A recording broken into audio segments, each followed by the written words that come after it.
Hi, welcome to my office. This is another edition of the CRS video blog. Today I'm going to talk to you a little bit about 128, which is finally getting ready to go into open testing. We're going to start today talking about some of the features that are going to make 128. To start off with, we've got what we're calling Unity 1.5.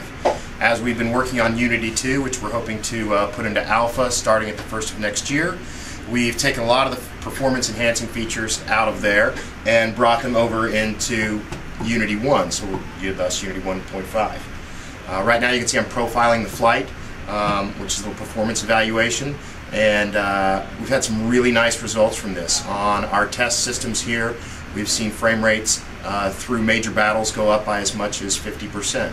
Not everybody's going to see that, but on the really low-end systems it has a lot of bang for the buck. So it also required a lot of testing, which is partly why we're running late this year with our Christmas delivery. On top of that, we're going to do, we've got radar ready to go into testing, and that's also going to require a lot of people in and help us test. But the half dozen guys we've got in there in beta right now, we can't really see if it's working right or how it plays out. So we're going to have a pretty long open test to allow everybody to get in there and play with that. We've redone a lot of the spawning in the game. You can now spawn trucks and AT guns and AA guns at depots as part of depot spawning, so there's a little bit more flavor going on in the Zealands. We've also moved paratroopers over to spawning off of the airfield, so now they'll spawn on the same mission with their planes, so they can talk and group up much more easy than they could before. And while we were at it, we threw in half dozen different loadouts for paratroopers, so now they can have light machine guns or rifles or a whole bunch of different things.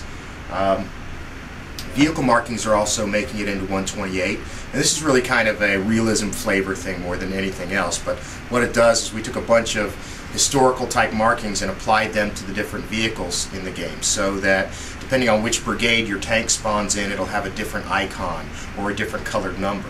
And then based on your name and some other factors, we're going to throw a random number onto your tank. So you might be red 3 and that guy might be blue 4.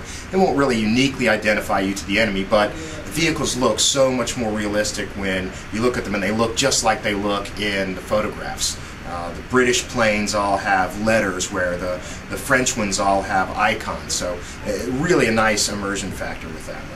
A couple of other small things we've got are mortar waypoints, which is an oft requested feature, so now you can lay down, fire here, so sort of fire for effect markings on the map.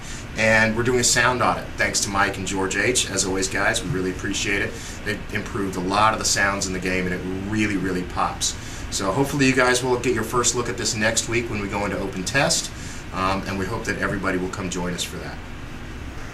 In closing, I just want to talk a little bit about the open test. Like I said, we'll be starting that next week. It is going to be a fairly involved open test. There are a lot of performance features that we need to test on a lot of machines, and we want to make sure that when it goes live, it's really stable and it's really ready to go. That does mean that 128 will probably not go live before Christmas. Actually, there's no probably.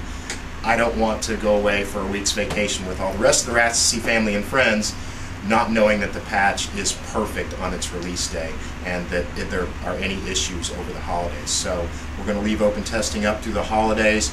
As we get back, we'll finish it up and get it out to you guys, and I know you're really going to enjoy this patch, and I hope you'll come spend some time with us in the open test and help us catch any of the little things that might be out there and anything else that might just want to be improved while we're at it. Thanks for joining us for another edition of the CRS video blog. I think this is my last one for the year, I hope, Al. You guys have a great holiday.